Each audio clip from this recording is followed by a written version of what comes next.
ہم جب بھی کوئی چیز آسمان کی طرف اچھالتے ہیں تو وہ واپس زمین پر آ گرتی ہے. یہ کشش ثقل ہے جس کی دریافت کا صحرا نیوٹن کے سر باندھا جاتا ہے. لیکن حقیقتاً کیا اس کو سب سے پہلے نیوٹن ہی نے دریافت کیا تھا، یا قرآن 1400 سال پہلے ہی اس پر سے پردہ اٹھا چکا تھا؟ اور یہ گریوٹی ہے کیا؟ آئیں دیکھتے ہیں.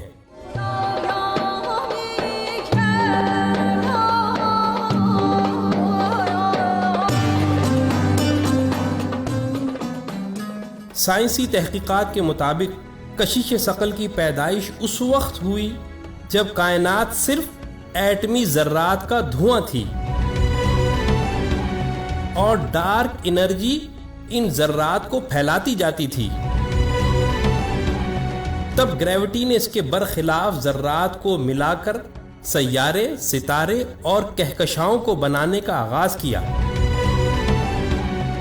قرآن اس تاریخی حقیقت کو سورہ حامیم سجدہ میں یوں بیان کرتا ہے کہ پھر وہ آسمان کی طرف متوجہ ہوا تو اس وقت وہ صرف دھواں تھا. تب ہم نے اس کو اور زمین کو حکم دیا کہ تم دونوں وجود میں آ جاؤ، چاہے خوشی سے چاہے زبردستی. تو انہوں نے کہا ہم بخوشی حکم بجا لا کر وجود میں آتے ہیں. پھر سائنس اگلے مرحلے کا ذکر یوں کرتی ہے کہ اس کشش ثقل نے پورے آسمانی نظام کو جکڑ کر ایسا مسخر کر دیا کہ کوئی بھی اپنی جگہ سے نہیں ہٹ سکتا.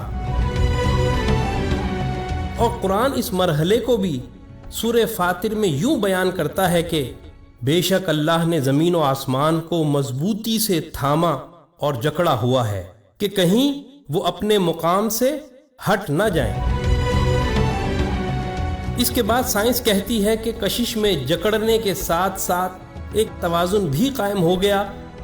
اسی توازن کے حوالے سے قرآن سورہ رحمان میں یوں کہتا ہے کہ اور اس نے آسمان کو بلند کیا اور میزان قائم کر دی تو اس کا تقاضا یہ ہے کہ تم اس میزان میں خلل نہ ڈالو.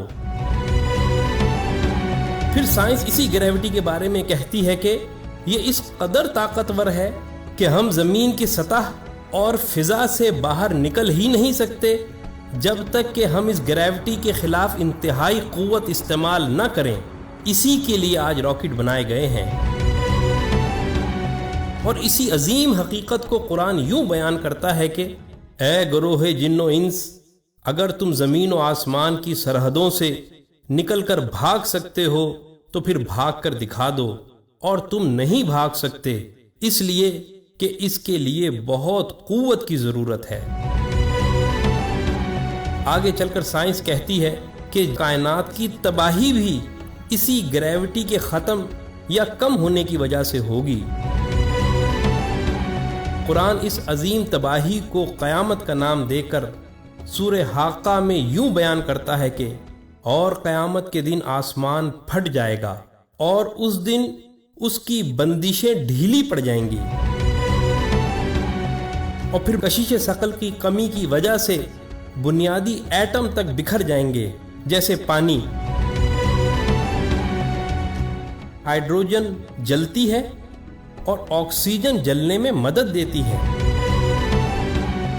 لیکن اگر سمندر میں موجود پانی کے یہ ایٹم ٹوٹ کر الگ ہو جائیں اور پھر ان میں آگ بھی لگ جائے تو اس بھڑکنے والی آگ کا کوئی تصور بھی نہیں کر سکتا.